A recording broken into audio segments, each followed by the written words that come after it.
আসসালামু আলাইকুম। আশা করি সকালে ভালো আছেন। আরও একটি নতুন ভিডিও নিয়ে চলে আসলাম আপনাদের মাঝে।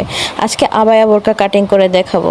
একেবারে সহজ পদ্ধতিতে আবায়া কাটার নিয়ম। আবায়া কাটিংয়ের জন্য আমি কাপড় নিয়েছি 3 গজ 12 গিরা কাপড়, 3.25 হাত পানার কাপড়। কাপড়টা প্রথমে 4 ভাঁজ করে নেব। রুমাল ভাঁজের মতো 3 কোনা করে নেব ভাঁজ করে। তারপর কাঁধের অংশ থেকে নিচ পর্যন্ত হাতার মহড়ার মাপ নেব। মোটা মানুষ হলে 13-14 নিলেই যথেষ্ট। আমি এখানে 13 ইঞ্চি নিয়েছি। চিকন মানুষ হলে 10 ইঞ্চি নিলে বেশি ভালো হয়। আবায়া বোরকা অনেকগুলো গলাতে কুচি দিয়েও হয়। আপনারা যদি গলায় কুচি দিতে চান তাহলে এই যে উপরের যে মাপটা দেখছেন এই মাপটা অনেকটা বেশি করে নিতে হবে। উপরে যে ফুটের মাপটা যদি একটু মোটা মানুষ হয় তাহলে এটা আপনার 5 ইঞ্চি নিতে হবে, আর যদি চিকন মানুষ হয় 3 ইঞ্চি করে নিতে হবে 4 ভাঁজে। এই মাপটা যারা গলায় কুচি না দিবে তাদের জন্য, আর যারা গলায় কুচি দিবে তখন আপনি এই ফুটের মাপটা 10 ইঞ্চি 12 ইঞ্চি নিতে পারেন।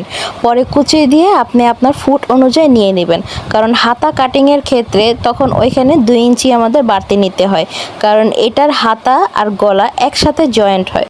আমি যেখানে ফুটের মাপ নিয়েছি সেই হতে একেবারে নিচ পর্যন্ত আমার লম্বা 50 ইঞ্চি নিয়ে নিয়েছি। আপনারা যদি একটু লম্বা বাড়িয়ে দিতে চান তাহলে এখানে 2 ইঞ্চি করে বাড়তি রাখতে পারেন। পরবর্তীতে নিচের অংশটা ভাঁজ দেওয়ার সময় বাড়তি অংশটা কেটে ফেলবেন। এখন এই বোরকাটার হাতা কাটিং করব। আমি যেহেতু এই বোরকার গলায় কুচি দিব তাই আমি হাতার ফুটো নিয়েছি 3 ইঞ্চি। 3 ইঞ্চিতে ধরে একেবারে নিচ পর্যন্ত 14 ইঞ্চি যে পর্যন্ত যায় একেবারে তেড়া করে মাপটা নিয়ে নিতে হবে, কারণ এটার হাতা আর গলার ফুট এক হবে। আবায়া হাতার কাটার নিয়মই এরকম। এই হাতার লম্বার মাপটা আপনার একেবারে গলার থেকে ধরে নিচ পর্যন্ত নিতে হয়। এই হাতার লম্বা নর্মালি হাতার লম্বা আমরা ফুটের ডাউন থেকে নিই, কিন্তু এই হাতার লম্বা আপনার একেবারে গলা থেকে শুরু হয়। আমি যেহেতু গোল গলা করব তাই আমি হাতার ওইখান থেকে গলাটা একটু রাউন্ড করে নিলাম। হাতার লম্বা নিয়েছি আমি এখানে 26 ইঞ্চি। পরবর্তীতে আমি এই হাতার নিচে কফ জয়েন করব। এই বোরকাটির হাতাগুলি যদি আপনারা লুজ দিতে না চান তাহলে আমি যে শেপটা দিয়েছি এই শেপটা আস্তে আস্তে আপনারা হাতার মুখের দিক থেকে ছোট করে আনবেন, তাহলেই আপনার চিপা হাতা হয়ে যাবে।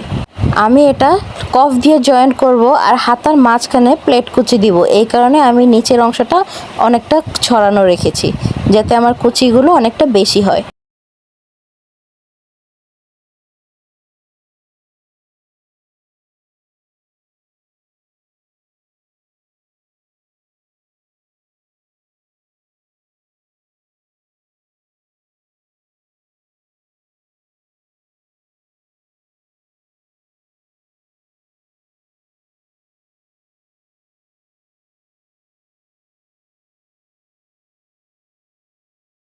সর্বপ্রথমে হাতা জোড়া লাগিয়ে নেব। হাতার যে তেরা অংশ আর জামার বডির যে তেরা অংশ এই দুইটা একসাথে জয়েন্ট করে নেব, কিছুটা সালোয়ারের হাইয়ের মতো।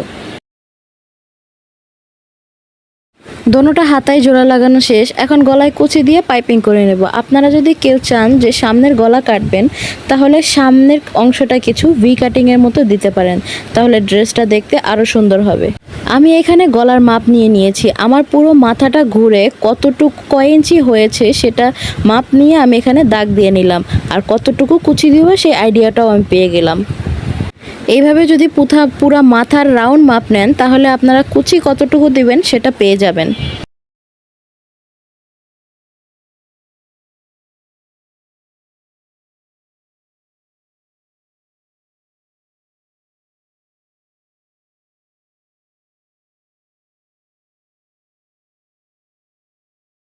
সেলাইয়ের শেষে আরও একটা বার পুরো গলার মাপটা নিয়ে নিলাম যে ঠিক আছে না কম হয়েছে বা বেশি হয়েছে। যদি বেশি হতো তাহলে পাইপিং করার সময় কুচিটা একটু ডাবিয়ে ডাবিয়ে দিয়ে আবার ছোট করে নিতে হতো। এখন হাতা জয়েন্ট করে নেব। হাতার থেকে একদম ফুল বডি সেলাই করে নেব।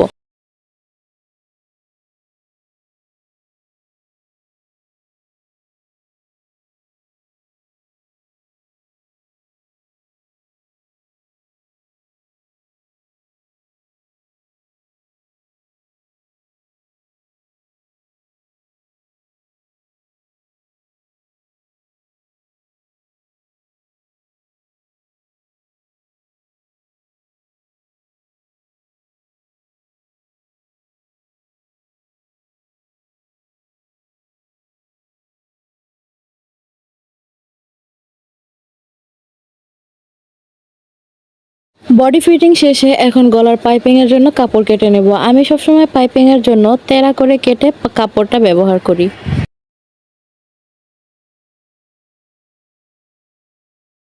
পাইপিংয়ের কাপড় বানানো হয়ে গেছে, এখন পাইপিংটা গলার সাথে জোড়া লাগিয়ে নেব।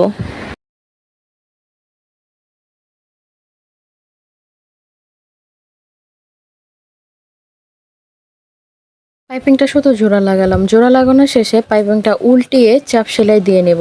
যেহেতু এটা গোল পাইপিং, সেই কারণে এভাবে দিতে হয়।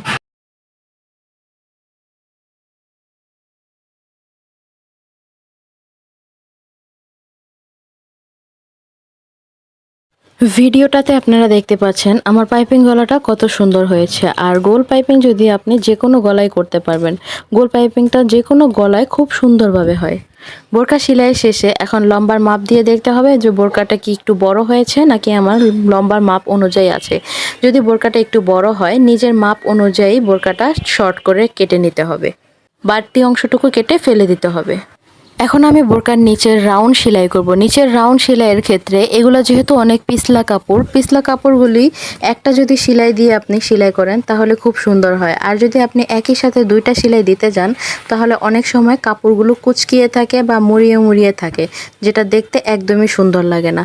তাই একটা সেলাই প্রথমে দিয়ে কাপড়টা বসিয়ে নেবেন, তারপর দ্বিতীয় সেলাই দিয়ে খুব সুন্দর করে সেলাই করে নেবেন। ভিডিওতে আপনারা দেখতে পাচ্ছেন যে আমি একটা একটা সেলাই দেওয়ার কারণে আমার ফিনিশিংটা কত সুন্দর এসেছে। এখন হাতার কফ বানিয়ে নেব। হাতার কফ বানানোর জন্য আমি লম্বা নিয়েছি 2.5 ইঞ্চি, চওড়া নিয়েছি 6 ইঞ্চি, হাতার মুখ থাকবে আমার 10 ইঞ্চি। এক ভাঁজে 6 ইঞ্চি, 2 ভাঁজ করলে এটা হবে 12 ইঞ্চি। এখন হাতাটার কফটা সেলাই করে নেব। এই হাতার কফ আর ব্যান্ড গলা যেভাবে সেলাই করে ঠিক একই রকম হয়। ব্যান্ড গলা পুরোটা আপনার পাকা করে সেলাই দিতে হয়, আর এই হাতার কফ বানানোর সময় পাকা সেলাই দিতে হয় না, শুধু এক পাশ খোলা রাখতে হয়। আপনারা যারা ব্যান্ড গলা কিভাবে করতে হয় জানেন না, আমার চ্যানেলে পুরো কামিজের ডিটেলস ভিডিও দেওয়া আছে। চাইলে সেখান থেকে কামিজ বানানোটাও শিখে নিতে পারেন, কলার জয়েন্টটাও শিখে নিতে পারেন।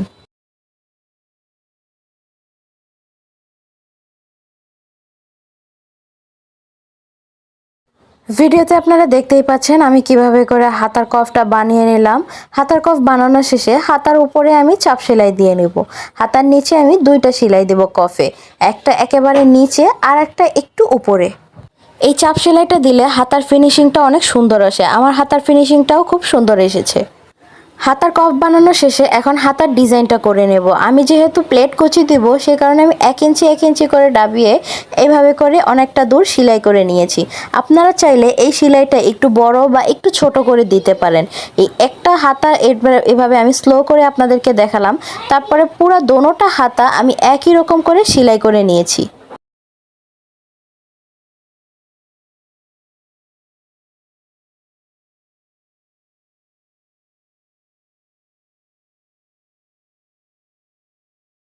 এখন হাতার কফ হাতার সাথে জয়েন্ট করব।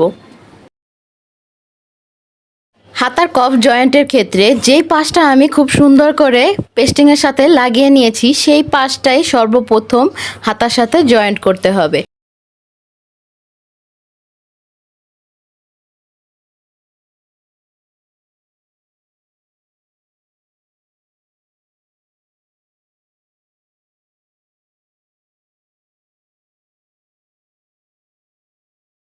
এই একই রকমভাবে হাতাটা খুব সুন্দর করে উল্টিয়ে চাপ সেলাই দিয়ে নিতে হবে। চাপ সেলাই দেওয়ার আগে হাতার যে কাঁচা অংশটা আছে সেটা খুব সুন্দর করে ভেঙে নিতে হবে।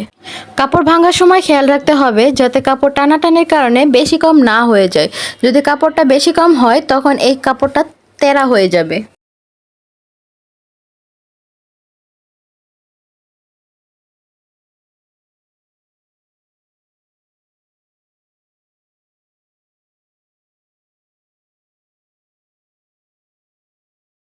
প্রত্যেকটা সেলাই শেষে তো যে চাপ সেলাই দেওয়া হয়, চাপ সেলাই দেওয়ার কারণে কাপড়ের ফিনিশিংটা খুব সুন্দর আসে।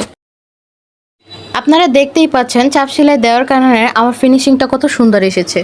এখন হাতার মুখ আটকিয়ে নিব। হাতার মুখটা আমি শুরুতে আটকিয়েছিলাম, কিন্তু তারপরে আবার সেলাই ছুটিয়ে আমার কফটা লাগাতে হয়েছে।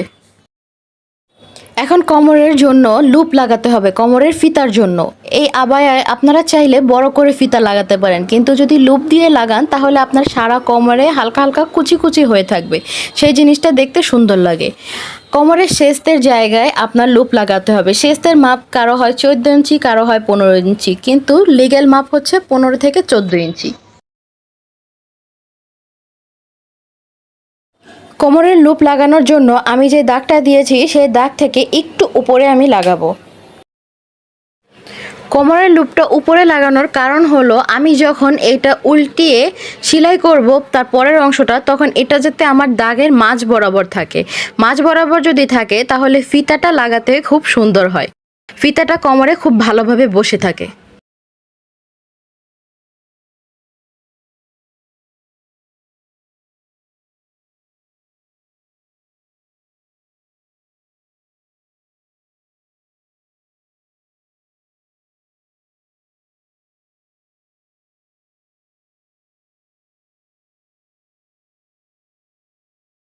লুপ লাগানো শেষে এখন ফিতাটা লুপের ভিতরে লাগিয়ে আপনাদেরকে দেখিয়ে দিচ্ছি কেমন হয়েছে আমাদের লুপগুলো।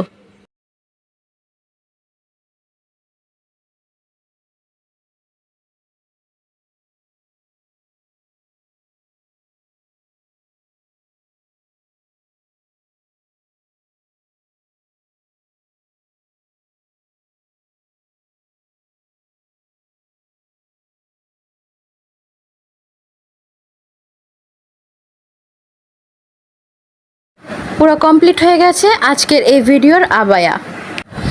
আবায়া বোরকাটি কেমন হয়েছে অবশ্যই আপনারা জানাবেন। যদি আপনাদের কাছে ভালো লেগে থাকে তাহলে অবশ্যই একটি লাইক করে যাবেন, কমেন্ট অপশনে বলে যাবেন নেক্সট কোন ভিডিও আপনারা চান। আপনার একটি লাইক আমার পরবর্তী ভিডিওর জন্য প্রেরণা যোগায়, তাই লাইকের জন্য কিপটা বানিয়ে না করে বেশি বেশি লাইক দেন আপনারা, এই আশায় রইল আপনাদের সাথে। আজকের জন্য এই পর্যন্তই, দেখা হবে আবারও কোনো নতুন ভিডিওর সাথে। সেই পর্যন্ত সাথে থাকুন। আসসালামু আলাইকুম, ধন্যবাদ আপনাদের সবাইকে।